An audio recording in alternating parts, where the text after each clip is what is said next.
Zatvor oči, pomaly sa nadýchni a vydýchni.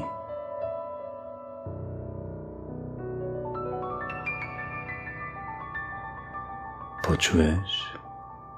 Vietor si ticho spieva. Listy šuštia v jesennom parku a v jeho samom strede stojí prastarý, múdry gaštan. Dnes ti porozprávam jeho príbeh.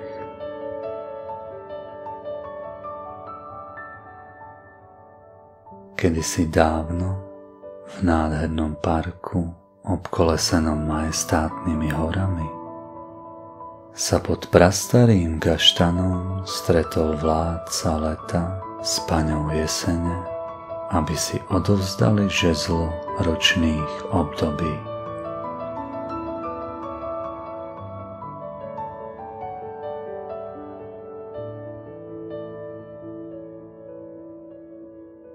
Slnko práve vychádzalo, vzduch bol chladný a zem zdobila zlatá prikryvka z listov, ktorá dávala jemne najavo, že už je čas. Keď pani prevzala žezlo, všetko naokolo sa rozžiarilo do zlata a múdry gaštan zatriasol mohutnými konármi na znak, že jeseň ožila.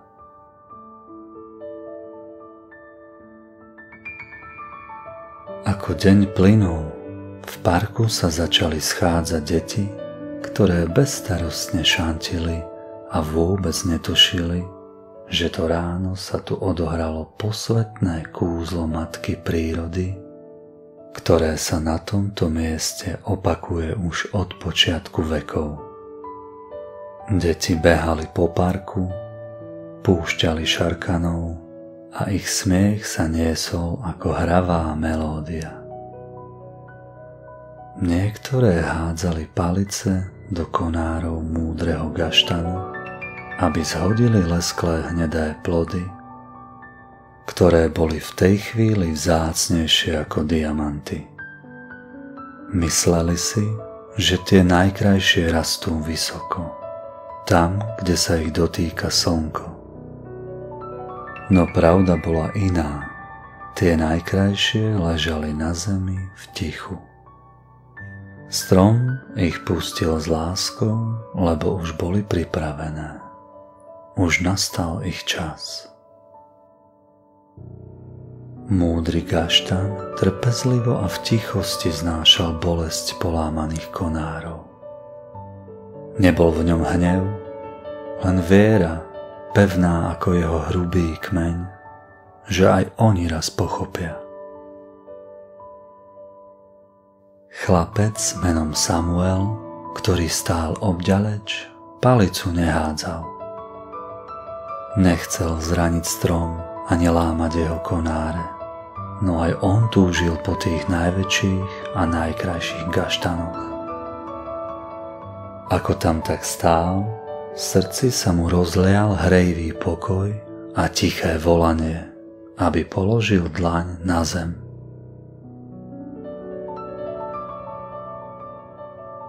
Keď tak urobil, pocítil múdrosť matky prírody. Samo sa zohol a v tráve uvidel gaštany. Krásne, veľké, lesklé, pokojne ležiace medzi listami. Jeden z nich bol zvláštny. Mal malú trhlinku a predsa sa ligotal, ako by sa práve usmial. A vtedy sa ozval hlas, hlboký a mäkký, ako šepot vetra v korunách stromov.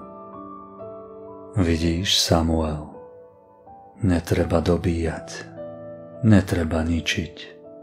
To, čo je pripravené, príde samo, vo svojej najväčšej kráse. Samuel sa obzrel, nikde nikto, len starý gaštan sa jemne kýval a zdalo sa, že sa usmieva. Bol to on, ktorý k nemu prehováral prostredníctvom jedného zo svojich detí.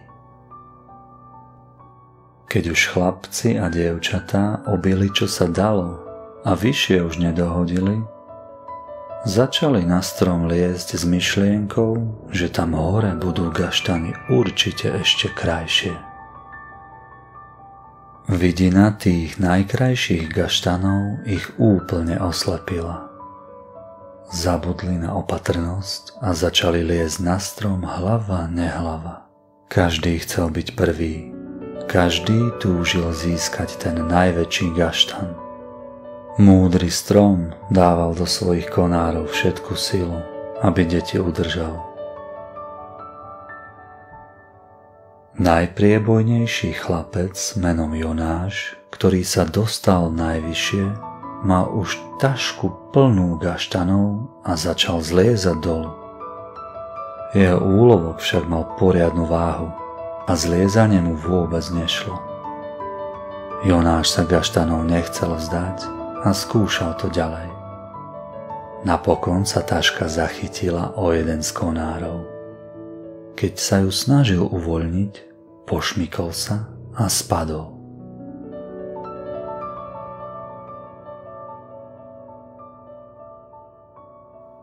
Našťastie ho strom zachytil za bundu a Jonáš zostal visieť v poriadnej výške hlavou dolu.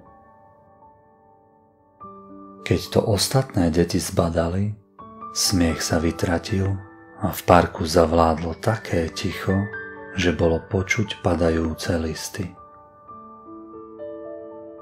Všetky deti akoby skameneli, len Samuel zachoval ducha prítomnosť a utekal mu na pomoc. Bez váhania sa pridal aj zvyšok detí.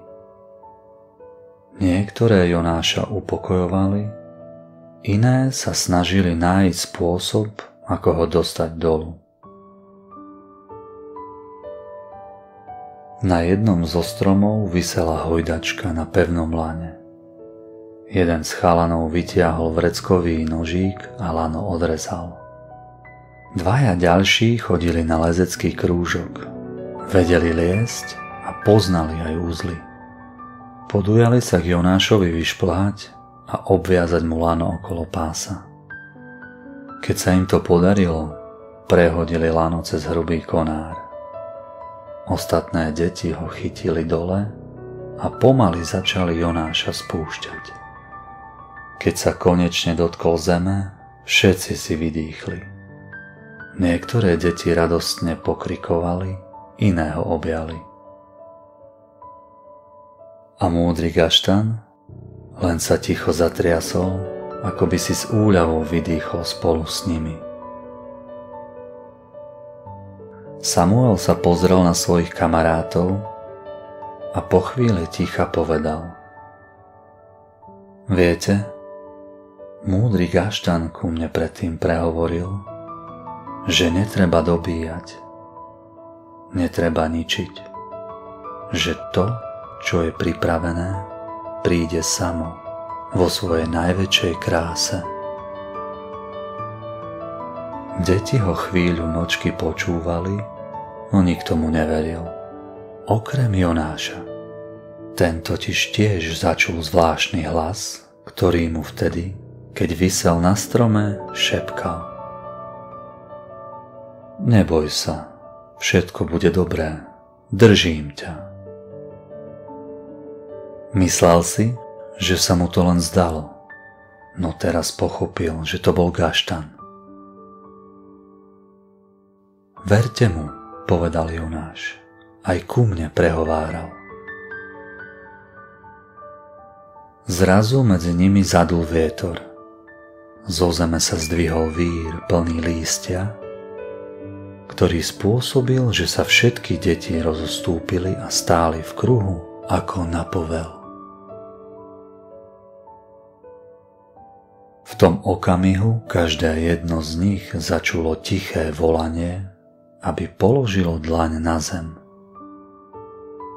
A keď tak urobili, našli svoj jedinečný gaštan a počuli tie isté múdre slová ako Samuel. a ešte viac. Prišli na to, že tam medzi lístím ležalo nespočet lesklých, guľatých gaštanov, ktoré boli ešte krajšie ako tie na strome. Nazbierali si ich, koľko len uniesli, a tešili sa, ako si z nich budú vyrábať postavičky, rôzne ozdoby, alebo niektoré len tak podarujú, aby aj iní pocítili ich upokojujúcu hrejivú energiu.